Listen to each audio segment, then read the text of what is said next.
السلام علیکم ورحمۃ اللہ وبرکاتہ۔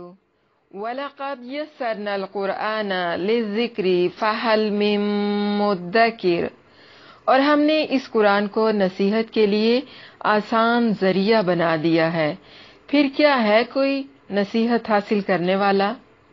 نحمدہ ونصلی علی رسولہ الکریم، اما بعد فإنی اعوذ باللہ من الشیطان الرجیم، بسم اللہ الرحمن الرحیم، رب اشرح لی صدری ویسر لی امری واحلل عقدۃ من لسانی یفقہوا قولی، رب یسر ولا تعسر وتمم بالخیر، اللہم انا نسألک علما نافعا ورزقا طیبا وعملا متقبلا، آمین۔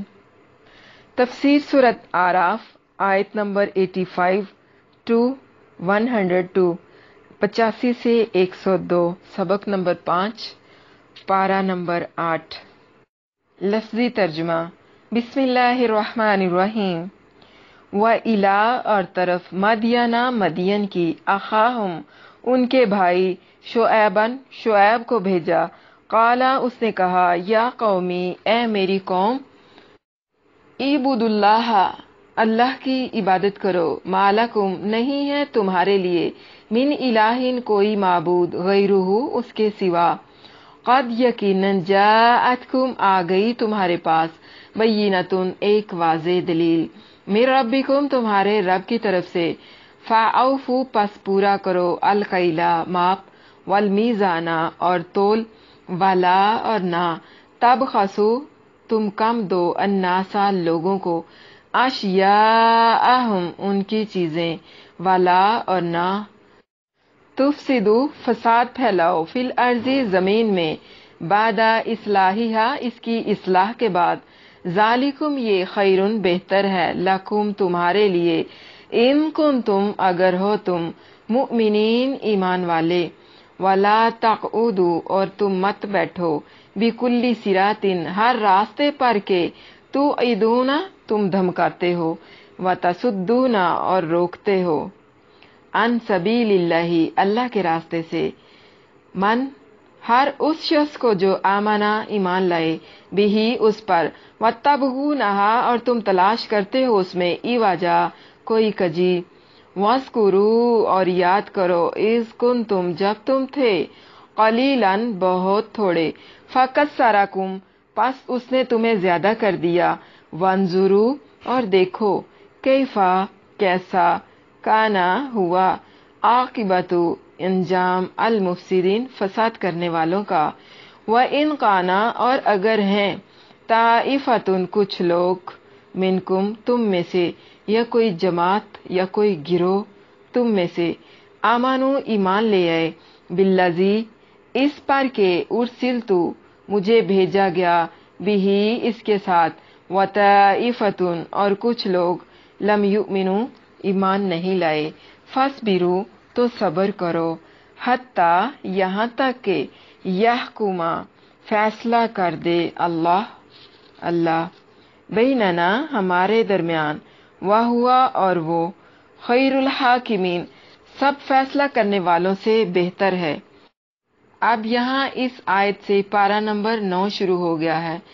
قالا، کہا، الملأ، ان سرداروں نے، الذین، جنہوں نے، استکبروا، تکبر کیا، من قومہ، اس کی قوم سے، لا نخرجنک، ہم ضرور ہی نکال دیں گے تجھے، یا شعیب، اے شعیب، والذین، اور ان لوگوں کو بھی، جو آمنو، ایمان لائے، معک، تیرے ساتھ، من قریتنا، اپنی بستی سے، او لتعودن، یا تم ضرور ہی واپس آؤ گے، فی ملتنا، ہمارے دین میں، قالا، اس نے کہا، اولو، کیا اگرچہ کننا کارہین، ہم ناپسند کرنے والے ہوں، قد افترینا، یقیناً ہم نے باندھا، علی اللہ، اللہ پر، کاذباً، جھوٹ، ان عدنا، اگر ہم پھر آگے، فی ملتکم، تمہارے دین میں، بعد اذ، اس کے بعد کہ، نجانا اللہ، اللہ نے ہمیں نجات دی، منہا، اس سے،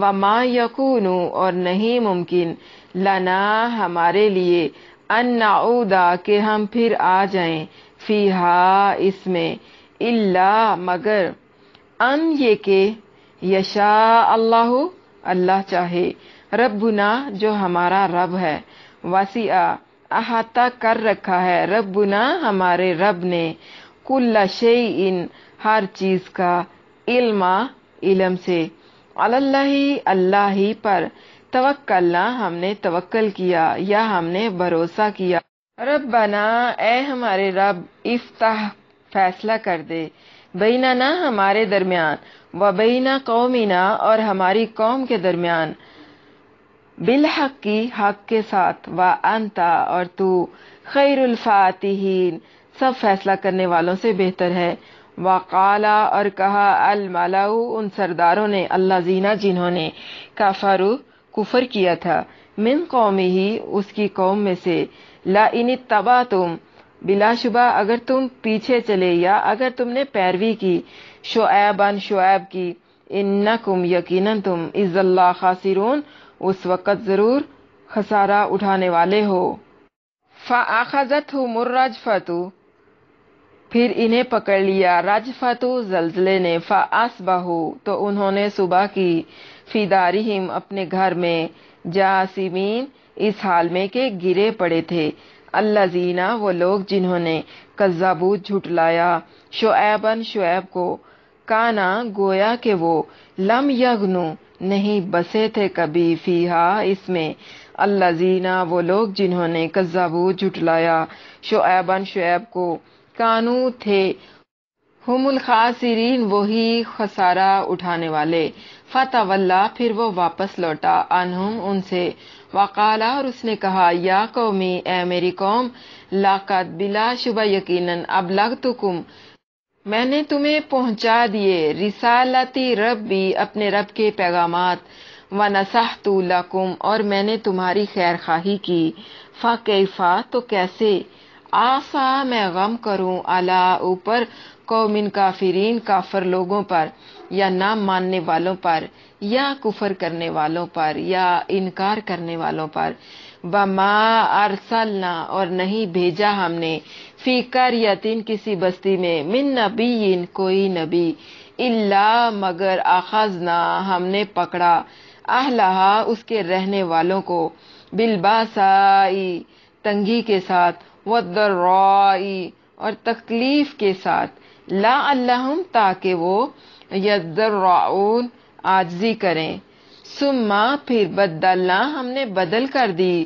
مکان السیئات بدحالی کی جگہ، الحسنۃ خوشحالی، حتی یہاں تک کہ، عفو وہ خوب بڑھ گئے، وقالو اور انہوں نے کہا، قد تحقیق مسا پہنچ چکی ہے، آباءنا ہمارے باپ دادا کو بھی، الضراء یہ تکلیف، والسراء اور خوشی، فاخذناہم تو ہم نے انہیں پکڑ لیا، بغتتاً اچانک، وہم اس حال میں کہ وہ، لا یشعرون نہیں سمجھتے تھے، ولو اور اگر، انا اہل القری بستیوں والے ہوتے، آمانو ایمان لاتے، واتقوا اور بچ کر چلتے، لفتحنا تو ہم ضرور کھول دیتے، علیہم ان پر، براکاتین بہت سی برکتیں، من السماء آسمان سے، والارض اور زمین سے،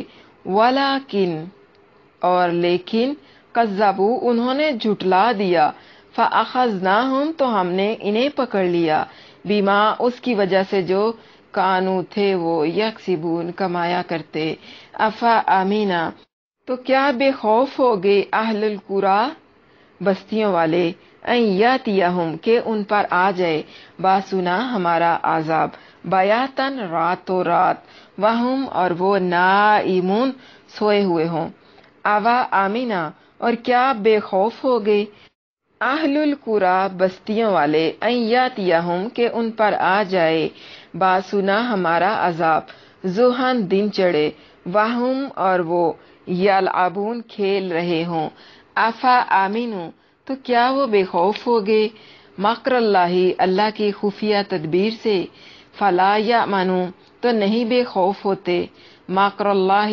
اللہ کی خفیہ تدبیر سے، الا القوم الخاسرون مگر وہی لوگ الخاسرون جو خسارہ اٹھانے والے ہیں یا جو نقصان اٹھانے والے ہیں۔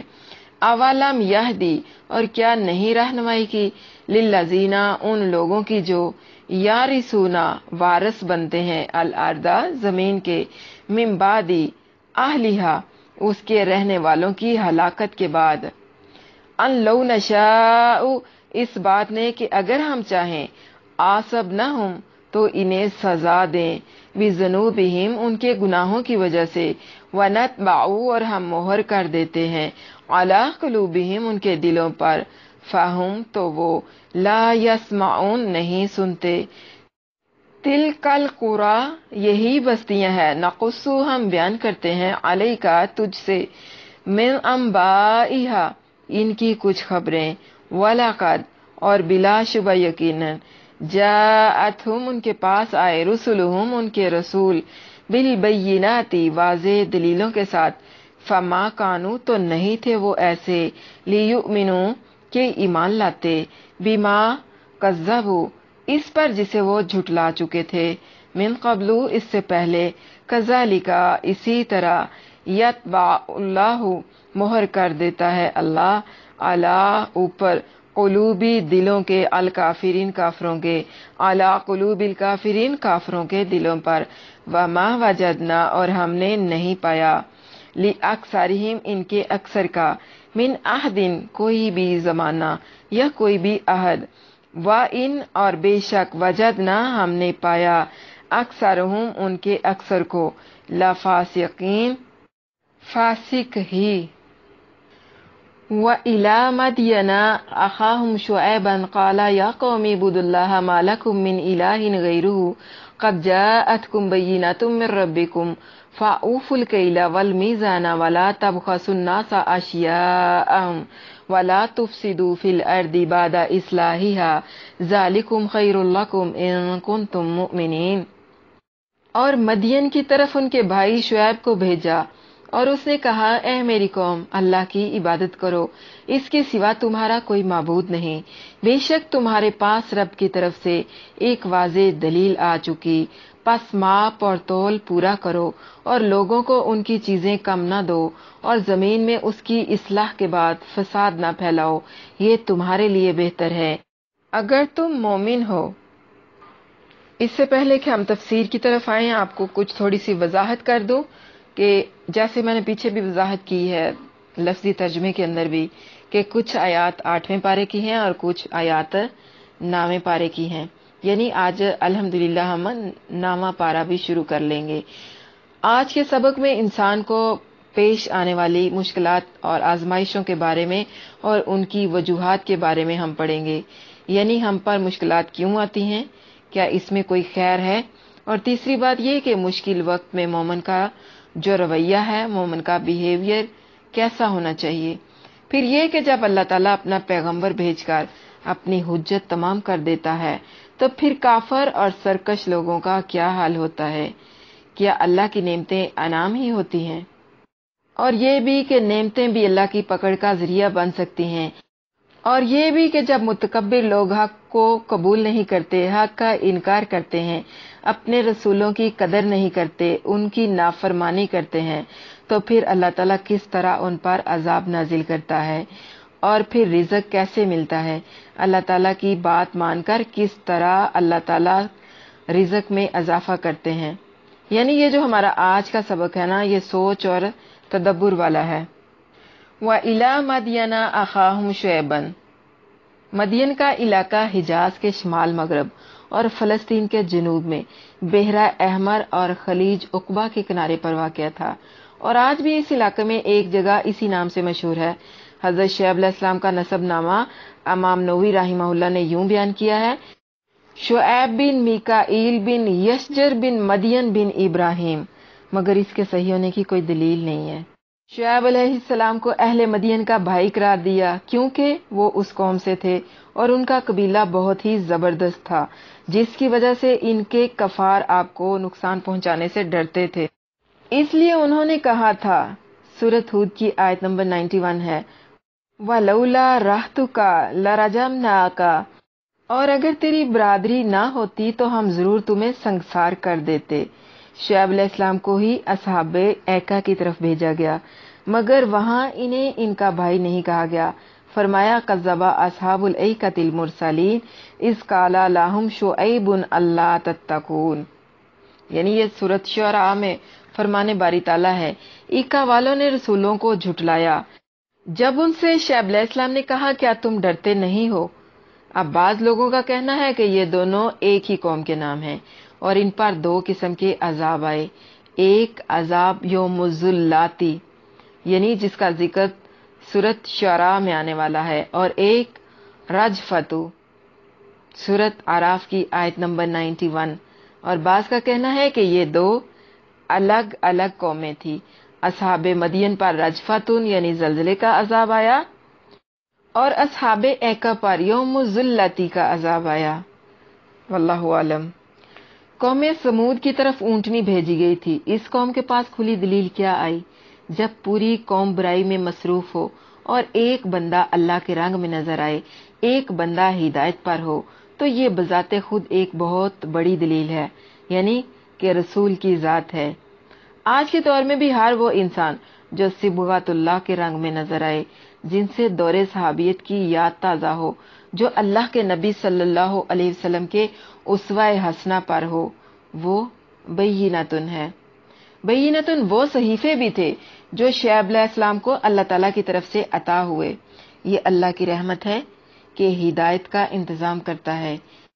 آپ نے بھی انہیں تمام رسولوں کی طرح توحید کی اور شرک سے بچنے کی دعوت دی اور فرمایا کہ اللہ کی طرف سے میری نبوت کی دلیلیں تمہارے سامنے ظاہر ہو چکی ہیں، خالق کا حق بتا کر پھر مخلوق کے حق کی ادائیگی کی طرف رہنمائی کی، رہبری کی، اور فرمایا کہ ناپ تول میں کمی کی عادت چھوڑ دو، یہ بہت بری عادت ہے، اس کی وجہ سے تم اللہ کی پکڑ میں آ جاؤ گے، یعنی ناپ تول میں کمی کرنے والی عادت کو چھوڑ دو، لوگوں کے حق جو ہیں ان کو ضبط نہ کرو، لوگوں کے حقوق نہ مارو، کہو کچھ اور کرو کچھ، یہ بہت بڑی خیانت ہے۔ اس میں ہمارے لیے عمل کا نقطہ کیا ہے کہ جب بھی کوئی بات اچھی لگے تو اس کو تھام لیں اور اس پر جم جائیں۔ ہمارا دین دلیل کا دین ہے۔ نبیوں نے بھی اللہ کی باتیں کی، کبھی اپنی تعریف نہیں کی، نبیوں کی شکل و صورت پر بات نہیں ہوئی، ان کی تبلیغ اور ان کے اخلاق پر بات ہوئی ہے۔ تو کیا پتہ چلا؟ اسلام کی خوبی یہ ہے کہ اللہ کے پیغام پر ہی بات کی گئی ہے۔ اسلام پیغام لانے والے کے ساتھ نہیں، اللہ کے ساتھ جوڑتا ہے۔ باقی مذاہب میں یہی ہوا کہ لوگ پیغام لانے والوں کو ہی پوجنے لگ گئے، یعنی جس نے نیکی کی دعوت دی اسی کو اپنا ناخدا سمجھ لیا۔ اور بینات ان سے مراد واضح دلیل، یعنی اس سے مراد معجزہ بھی ہے۔ رسول اللہ صلی اللہ علیہ وسلم نے فرمایا ہر نبی کو کوئی نہ کوئی ایسا معجزہ دے کر بھیجا گیا جسے دیکھ کر لوگ اس پر ایمان لائے، اور مجھے جو معجزہ دیا گیا وہ وحی اور قرآن و سنت ہے جو اللہ تعالیٰ نے میری طرف فرمائی، اور مجھے امید ہے کہ قیامت کے دن میرے پیروکار سب سے زیادہ ہوں گے۔ یہ بخاری شریف کی حدیث ہے فضائل القرآن میں، راوی ہیں اس کے ابو ہریرہ، اور حدیث کا نمبر ہے 4981۔ مگر شعیب علیہ السلام کی کسی معجزے کا ذکر قرآن کریم کے اندر نہیں ہے۔ زمخشری رحمہ اللہ لکھتے ہیں کہ موسیٰ علیہ السلام کے پاس جو عصا یعنی لاٹھی تھی وہ شعیب علیہ السلام ہی نے انہیں دی تھی، اور وہ دراصل شعیب علیہ السلام ہی کا معجزہ تھا۔ مگر موسیٰ علیہ السلام مدین کے جس بزرگ کے پاس ٹھہرے اور ان کے داماد بنے تھے، ان کے شعیب علیہ السلام ہونے کی کوئی دلیل نہیں، نہ ہی مدین کے کسی بزرگ کا ذکر کرنے پر بلا دلیل یہ سمجھ لینا درست ہے کہ وہ لازماً اللہ کے رسول شعیب علیہ السلام ہی تھے۔ قرآن مجید میں نہ ہر پیغمبر کا نام ذکر ہے اور نہ ہی ہر نبی کا معجزہ، اتنا ہی کافی ہے کہ یقیناً شعیب علیہ السلام کوئی معجزہ لے کر آئے تھے۔ زیادہ قریدنے سے ہمیں اس سے کچھ حاصل ہونے والا نہیں، اور نہ ہی ہمیں اس بحث میں پڑھنا چاہیے۔ الکیلا یہ لفظ مایا چیزوں کے لیے استعمال ہوتا ہے، جیسے پانی، دودھ، تیل، یعنی کوئی بھی مایا چیز جو ہے اس کے لیے۔ اور والمیزان یہ لفظ ٹھوس چیزوں کے لیے ہے، مثال کے طور پر جیسے کہ اناج، دالیں، سبزیاں، کوئی بھی چیز جو ہم